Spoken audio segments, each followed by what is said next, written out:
Hello friends. आज जो result पेश किए गए यानी कि 24 तारीख को, उसमें से कुछ रिज़ल्ट जो हैं हम आज इस रिज़ल्ट अपडेट की वीडियो के अंदर शुमार कर रहे हैं। सबसे पहला रिज़ल्ट आपके सामने कावेरी सीड्स, और कावेरी सीड्स के अंदर बहुत समय के बाद जो है हमें अच्छा रिज़ल्ट देखने के लिए मिला है। और 1.4 बिलियन की जो है सेल्स देखने के लिए मिली, यानी कि 144 करोड़ की सेल के सामने जो है पिछले साल 126 करोड़ की सेल थी। ईबिटा मार्जिन्स 9%, 9.2% हो गए, जो पिछली बार 5.9 थे। और बहुत समय के बाद इतना बढ़िया प्रॉफिट जंप जो है देखने के लिए मिला है, और तकरीबन 38 करोड़ के आसपास का प्रॉफिट हुआ है, जो कि पिछली बार 7.6 करोड़ था। तो बाजार ने थम्स अप भी दिया, क्योंकि ये 2:07 पर रिजल्ट आ गए थे, तो बाजार ने तकरीबन 4% के आसपास की तेजी भी दी। अगला शेयर है कोलगेट पामोलिव, और एक डिफेंसिव स्टॉक, और प्रॉफिट और रेवेन्यू दोनों में ही एक चीज़ जो है देखने के लिए मिल रही है कि जो ईबिटा है वो भी कांस्टेंट है, रेवेन्यू भी कांस्टेंट है, और बहुत समय के बाद आपको कोलगेट पामोलिव जैसे शेयर्स में ग्रोथ नज़र नहीं आ रही, चैलेंजेस आ रहे हैं। तो यहाँ पर रेवेन्यू भी म्यूटेड थे, ईबिटा भी 3.61 था, पिछली बार 3.81 था, तो थोड़ा घटता ही नज़र आया। एस्टिमेट 3.9 का था, और 2% शेयर्स में कमजोरी भी देखने के लिए मिली, और ईबिटा मार्जिन भी 28.21 हो गया। तो मार्जिन पे प्रेशर एफएमसीजी की इस दिग्गज कंपनी में भी देखने के लिए मिला, बट सिलेक्टिव बिजनेस है, इसका ध्यान रखिएगा। सोनाटा सॉफ्टवेयर आईटी की एक दिग्गज कंपनी और मिड साइज की कंपनी है, और ईबिटा 1.56 मिलियन दी है, जो पिछली बार 1.66 थे, और कुल मिला के कंसोलिडेटेड नेट प्रॉफिट 1.2 बिलियन आया, यानी कि 1.1 बिलियन पिछले साल था। 110 करोड़ के सामने 120 करोड़ जनरेट किए, और ईबिटा मार्जिन्स घटा है, तो फिर भी रेवेन्यू बढ़ा है, लेकिन ईबिटा मार्जिन्स घटने की बावजूद भी जो है मैनेज कर लिया है प्रॉफिट। तो सोनाटा सॉफ्टवेयर का शेयर्स रिफ्लेक्ट भी करता हुआ प्राइस 2:17 पर ही रिजल्ट आए थे दिन में। साउथ इंडियन बैंक के अंदर आज एक अच्छी कमजोरी देखने के लिए मिली, और पिछले साल से अगर रिजल्ट देखोगे तो बहुत बढ़िया है, लेकिन पिछले साल तो लॉस था, इस बार प्रॉफिट जनरेट किया, लेकिन पिछला क्वार्टर जो भी बीत गया उस क्वार्टर के सामने आधा हो गया प्रॉफिट। और बस बाजार को क्या चाहिए था, बाजार ने 7-8% इसकी जो है कमजोरी जो है लगा दी आज। उसके बाद एसबीआई कार्ड के जो रिजल्ट थे वो 2:28 पे आए, लेकिन इसमें बहुत अच्छी उम्मीद थी, और प्रॉफिट भी कमाया 5.1 बिलियन, 510 करोड़ का प्रॉफिट भी जो है इन्होंने स्टैंड अलोन बेसिस पे कमाया। रेवेन्यू 35 बिलियन हुआ, लेकिन उन सब के बावजूद बाजार को बहुत ज़्यादा उम्मीद थी, तो उस उम्मीद के हिसाब से जो है रिज़ल्ट आए नहीं। तो बाजार ने क्या किया, बाजार ने कहा भाई चलो नीचे चलो आप, तो मार्केट आवर्स में ही रिजल्ट आ गए थे, और ग्रोस एनपीए नेट एनपीए सब मतलब कंट्रोल में है। और कोविड के बाद देखिए कब रिजल्ट अच्छे आने भी थे, क्योंकि कार्ड का बिजनेस काफ़ी डैमेज हो गया था, तो बेस बहुत लो था, तो लो बेस के ऊपर ये प्रॉफिट्स आए हैं। अपोलो पाइप ने जो है मार्जिन्स जो है 6.79 हो गए, जो मार्जिन्स थे 11.33%। तो आप ये समझ लीजिएगा सारी इकोनॉमी में मैन्युफैक्चरिंग कंपनीज के तो मार्जिन ही गायब हो रहे हैं। और ईबिटा हुआ 16 करोड़ का, जो पिछली बार था 21 करोड़ का, और रेवेन्यू हालांकि मैनेज कर लिया, लेकिन फिर भी मार्जिन्स खत्म थे, तो प्रॉफिट भी कम हो गया। एचडीएफसी बिल्कुल म्यूटेड है, पिछले 2 साल से ये शेयर्स के प्राइस यहीं चल रहे हैं, और बिजनेस बिल्कुल ग्रोथ खत्म हो गई है। एचडीएफसी एएमसी का जो बिज़नेस है वो वास्तव में एक ऐसा बिज़नेस हो गया जिसमें काफ़ी कंपटीशन है, और अब तो बहुत सारी जो एएमसी हैं वो लिस्टेड भी हैं। तो पहले इसको एडवांटेज मिलता था, अकेली एएमसी थी जो सबसे पहले लिस्ट हुई थी, और उसके बावजूद भी ग्रोथ नहीं है बिज़नेस में। हालांकि जो भी पैसा कमाते हैं डिविडेंड के रूप में आ जाता है, उसमें से बड़ा हिस्सा। और ये जो प्राइस अभी आप देख रहे हो, ये प्राइस जो कोविड में 2020 के अंदर मार्च के अंदर जब करेक्शन आई थी, तो 1700-1600 के आसपास का भाव गया था। तो ये करेक्शन से 2-3 दिन पहले ये शेयर इन्हीं भाव के आसपास था, और मेरे पास जो है उस समय पर मैंने लिया भी था ये शेयर, हालांकि उसके बाद ये 2400-2500 गया था, लेकिन ये शेयर्स जो है ग्रोथ नहीं कर पा रहा है। और प्रॉफिट में भी आपको देखने के लिए मिल रहा है कि सेम प्रॉफिट है, जो पहले कमा रहे थे वही है, वही सेम रेवेन्यू है पिछले साल वाला, पिछले क्वार्टर में भी ऐसा ही था, हालांकि डिविडेंड डिक्लेयर किया इन्होंने। टीवीएस के बेहतरीन रिजल्ट आए हैं, और इंटरिम डिविडेंड भी दिया 5, और जितनी भी कंपनी अभी तक मैंने डिस्कस की उनमें सबसे बेहतरीन रिजल्ट अभी टीवीएस के देखने के लिए मिले। और आज मारुति के भी रिजल्ट थे, हालांकि वो हम अपडेट नहीं करेंगे आपके साथ। और यहाँ पे मार्जिन से भी जो है इसने मेंटेन कर लिए। तो कुल मिलाकर टीवीएस के रिजल्ट काफ़ी अच्छे हैं। वोल्सैक टेक्नोलॉजी नेट प्रॉफिट जो है 72 मिलियन यानी कि 7.2 करोड़, पिछले बार 13 करोड़ का था। क्वार्टर ऑन क्वार्टर में पिछले क्वार्टर में 15 करोड़ का था, तो रिजल्ट अच्छे नहीं है। और मार्जिन भी जो है तकरीबन 26% का मार्जिन आता था, ईबीटा मार्जिन वो 20% का है। तो ऑपरेटिंग प्रॉफिट मार्जिन भी 6% से कम हो गया। तो शायद ये भी बाजार जो है, क्योंकि ये रिजल्ट शाम को आए हैं तो बाजार शायद इस पर कल नेगेटिव रिएक्ट करेगा। क्विक हिल एक ऐसी कंपनी भाई जो मतलब बहुत ज़्यादा सुर्खियों में रहती थी। बड़े एंकर इन्वेस्टर्स रमेश दमानी जी बड़ा शेयर्स का जो है खरीदते थे और बहुत इसकी जो है बोलते थे कि इसकी ज़रूरत है आईटी के अंदर। और बट ये कंपनी क्या है कि ये जो क्विक हिल है और ये जो वायरस जो कंप्यूटर्स में है वो उसका अब जो है जो सॉफ्टवेयर प्रोवाइडर्स हैं वही बहुत बढ़िया देने लगे और माइक्रोसॉफ्ट ने इनकी बहुत बड़ी मार्केट ख़त्म कर दी है। तो क्विक हिल जैसी जो कंपनीज़ हैं उनके अंदर ऊपर एग्जिस्टेंस के अंदर ही, रेवेन्यू के अंदर ही और ग्रोथ के अंदर तो बड़े चैलेंजेस हैं। और मुझे लगता है कि जहाँ पर ये 100 करोड़ की सेल की थी पिछले साल, इस बार 66 करोड़ की सेल हुई है। तो बिजनेस में अगर किसी के पास है तो मुझे लगता है कि निकलने का समय है। ये भाव भी अच्छे हैं। और तत्वचिंतन एक ऐसा शेयर जिसका भाई स्टॉक के अंदर ना सोशल मीडिया में इतना प्रचार हुआ, ऐसी कंपनी वैसी कंपनी, सारे टीवी चैनल्स ने, और प्रॉफिट देखोगे ना यार बिल्कुल सत्यानाश कर रखा है। और हर बार यही होता है कि अगले क्वार्टर में आएगा। भाई इतनी महंगी वैल्यूएशंस पे नई कंपनी का शेयर है। और ईबीटा मार्जिन देखेंगे तो 23 करोड़ था पिछले साल और इस बार 17। और इस बार चर्चा हो रही थी कि भाई ईबीटा आएगा 50 करोड़ का, 50 छोड़िए 17 करोड़ आया है।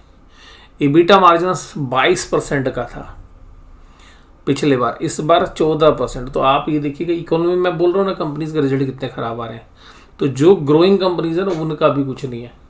और इन्होंने जो जिस तरीके का बिजनेस है इन्होंने पेटेंट भी नहीं करा रखा है। तो ये कहते हैं हम अगर हम पेटेंट कराएंगे तो सबको वो टेक्नोलॉजी चली जाएगी।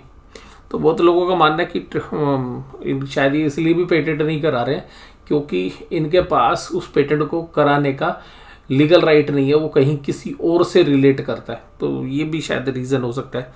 बट कुल मिला के 11 करोड़ का प्रॉफिट दिया जो पिछली बार 22 करोड़ का था। तो हो सकता है भाई अगर मेरी अगर गट फीलिंग समझे तो कोई बहुत बड़ी बात नहीं, कल 2000 के नीचे नहीं जा रहा है, कल नहीं आया 2-4 दिन बाद। तो इस तरीके के शेयर्स में 10% तक की भी अगर मतलब कमजोरी आए तो कोई मुझे लगता है नहीं कि कोई मुझे आश्चर्य होगा। 2-3% तो ये हो ही सकता है नीचे। बट बाजार है भाई, कभी कभी अच्छे रिजल्ट कभी पॉजिटिव ले। बट मुझे लग रहा है क्योंकि इसमें बहुत सारे जो सोशल मीडिया के ऊपर भाई इसके बहुत प्रचार होता है, बहुत बढ़िया कंपनी है। हमने भी वो लिया मतलब इसको उसमें एनालिसिस करने भी लिया, लेकिन हमें क्या है कि अभी भी वैल्यूएशंस बहुत महंगी लग रही है, रिजल्ट आ नहीं रहे हैं। तो ईवी के अंदर भी है, कुछ केमिकल्स भी ऐसा बनाएंगे जो मतलब टेक्नोलॉजी किसी के पास नहीं है। मार्जिन भी अच्छे होने की उम्मीद है, पर यार क्या मार्जिन है, ईबीटा मार्जिन तो 14% का है। हमारे मार्क्सन फार्मा का भाई साहब 20% से ऊपर का ईबीटा मार्जिन है।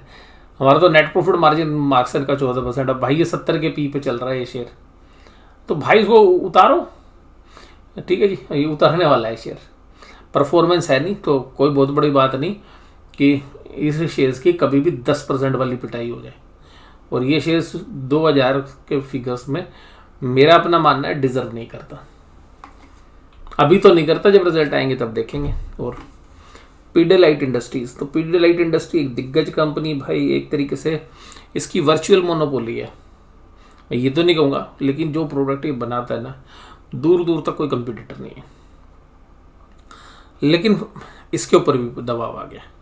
मार्जिन देखिएगा 16% के, मतलब इसके बिजनेस में बीटा मार्जिन जो 19% का था पिछले साल। और कंसोलिडेटेड नेट प्रॉफिट 305 करोड़ का है जो पिछले साल 358 करोड़ का था। तो मतलब मैं ये तो नहीं कहूँगा अच्छा है, लेकिन भाई ये प्रीमियम, क्योंकि ब्रांड बहुत है इसके पास तो ब्रांड वैल्यू है। बट मुझे भी लगता है यार 2382 रुपये बहुत महंगा प्राइस है।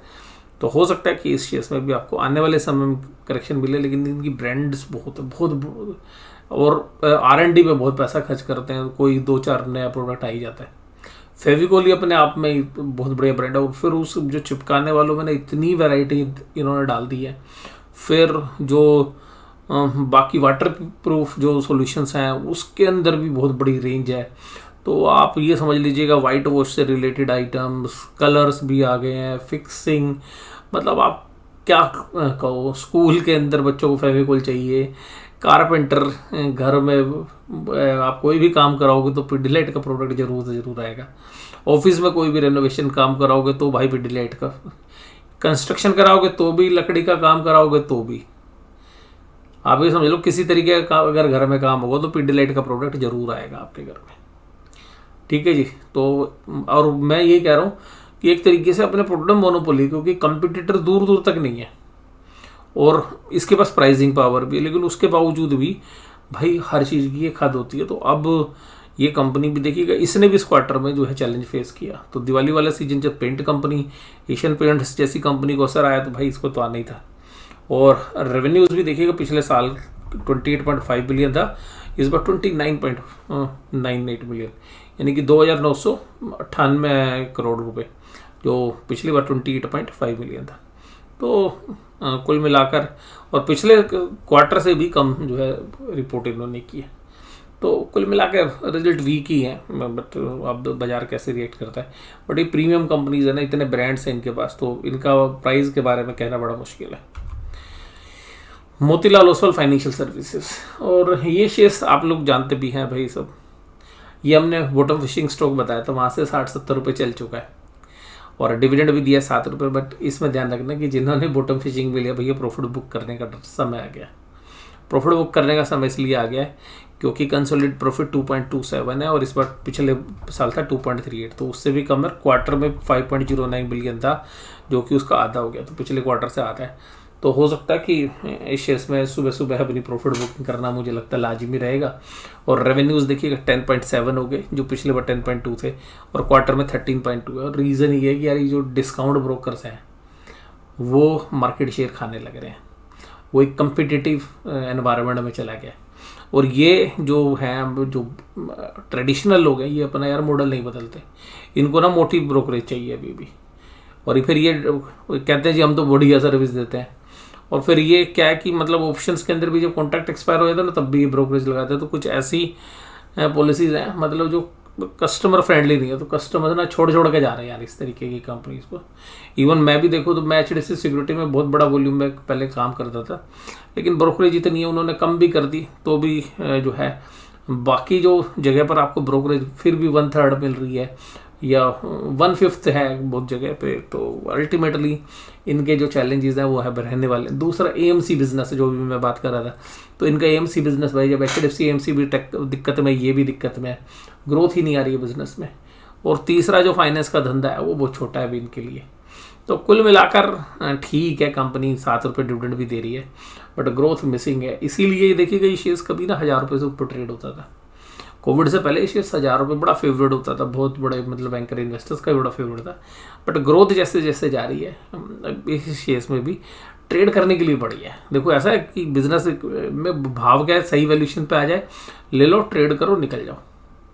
ठीक है जी। और जब इसके बढ़िया रिजल्ट आए थे तब हमने अल्फा में डिस्कस भी किया था, और हमने कहा था कि उस समय पर इसका भाव 600 से भी नीचे था, 650 रुपये से भी नीचे था, और 500-550 रुपये के आसपास उसका भाव था उस समय पर जब हमने डिस्कस किया था। तो अभी हमने ये ट्रेड के लिए आपके साथ रिकमेंड किया था अल्फा एमएस को, तो वो ये शेयर्स है, मुझे लगता है प्रॉफिट बुक कर लेना है। और मैंने फिर लास्ट सेशन में भी जब लाइव सेशन किया था उस दिन ही बोला था भाई प्रॉफिट बुक कर लेना मोतीलाल ओसवाल में। और क्या होता है अगर एक ही महीने में यार 10-12% पैसा बन जाए, और ऐसे शेयर्स में जहाँ पे की ग्रोथ मिसिंग है, तो निकलना जो है। और आपने लिया ही ट्रेड के लिए था, मैंने बोला ही ट्रेड के लिए था। तो मुझे लगता है कि आज का ये जो शेयर्स थे न्यूज़ में थे आज, वो ये एनालिसिस आपको बढ़िया लगा होगा। और आपको एनालिसिस कैसा लगा जरूर से जरूर मुझे कमेंट बॉक्स में बताइए। वीडियो देखने के लिए धन्यवाद, थैंक यू वेरी मच।